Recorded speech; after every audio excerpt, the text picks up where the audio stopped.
Hello. Hi. Hey, it's lovely to see you all, guys. How is everybody doing? Thursday tea time. Thursday tea time. I'm just giving you a nice filter on Instagram. I'm thankful for the filter. I feel like we need one today. So we have had a week of some amazing conversations, some amazing breakthroughs with our clients. So there's different ways that people work with us. Sometimes it's through corporate work, sometimes it's through one-on-one programs, and sometimes through our group program, which is the real you. And you become a soul sister when you work with us, or a soul brother if you're a man. But we just wanted to jump on and share with you because there's been a common theme emerging, hasn't there? There absolutely is. And something that we resonate with ourselves because we have also experienced this.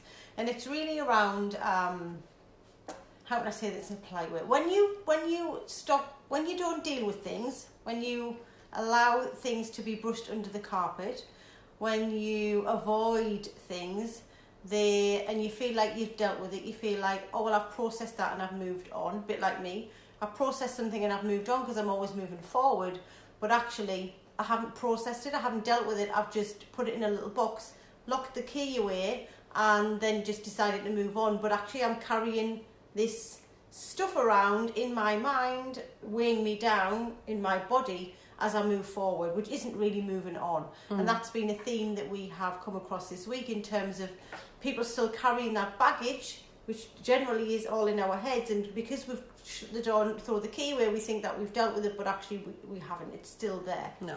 It's just stockpiled somewhere hidden that we can't see on a daily basis. Yeah.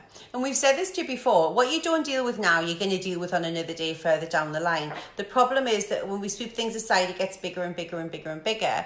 And then we just think that that's normal. Like, it's normal to deal with it. And the other thing that's come up a couple of times is people not realising how much something is affecting them until it's actually finally dealt with, and then they realise how much of a low level resistance, how much energy it's been taken pretending that you weren't worried about that thing.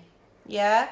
So two different things, but resulting in the same thing. If it's resistance in your body, it's resistance in your life, and it's just energy that you're expending on something holding you back. So what we really are inviting you to do is have a look at, and in your life, if you think of the areas of your life like work and family, relationships, your health, your sleep, your sex life, you can have as many categories as you like, okay?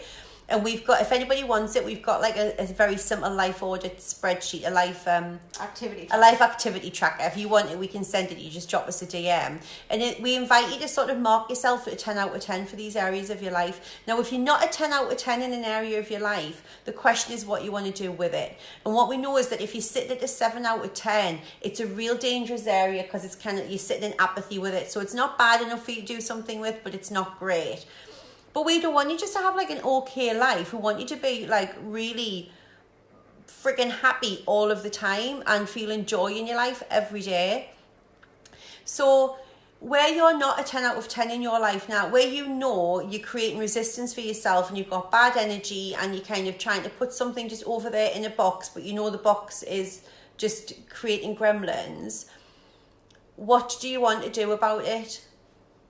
What do you want to do about it? If you could do one thing to move that forward, if you could do one thing to just deal with it, because the fear of dealing with it, the resistance of it is often worse than just actually dealing with it a lot of the time. Well, it has a bigger impact on your body, emotionally, energetically.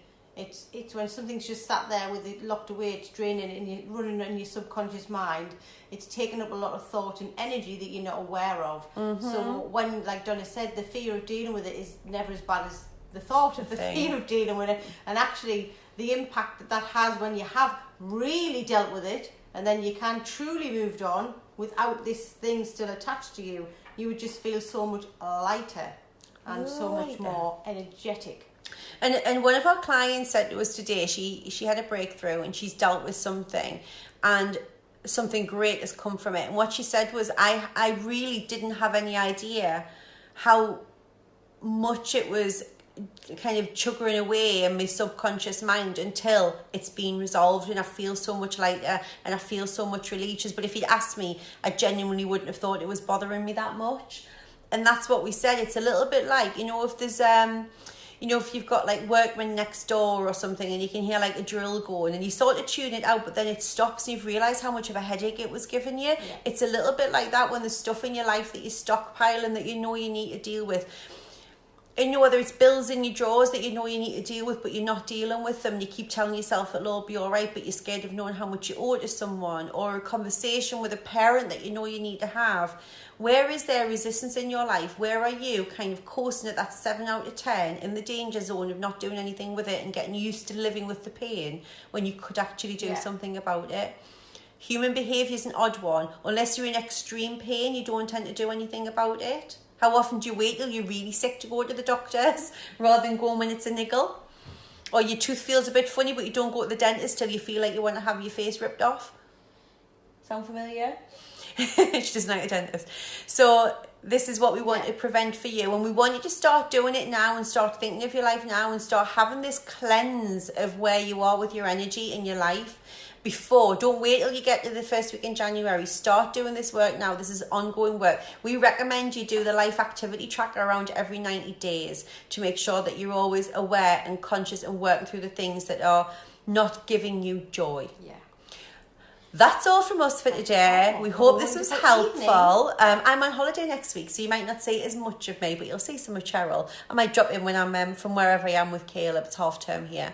So have a lovely evening, guys. See you soon. Bye. Bye.